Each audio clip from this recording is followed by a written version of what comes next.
Roselle here with FarmerBrown Insurance, and I want you to think about this. How much of your business equipment actually stays in one place? If your tools, materials, or equipment are constantly on the move, inland marine insurance might be the coverage you didn't even know you were missing. Now, despite the name, this insurance has nothing to do with water.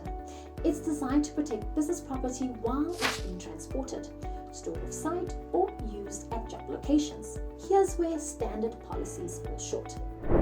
Property insurance typically covers a single fixed address. Once your equipment leaves that location, coverage often stops.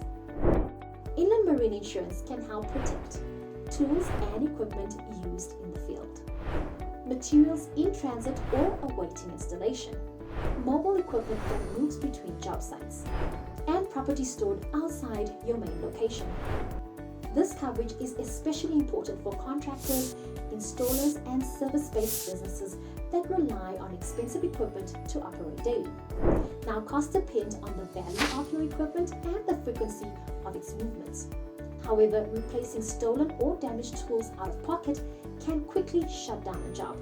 At FarmerBrown Insurance, we help businesses stay protected wherever the work takes them, not just inside four walls. If this made you think twice about your coverage, please give us a like, subscribe for more business insurance insights, and tap the bell so you don't miss out on what's coming next. Are you ready to protect your moving equipment? Visit FarmerBrown.com or call the number on your screen to get started. FarmerBrown Insurance, coverage that moves with your business. Thanks for watching.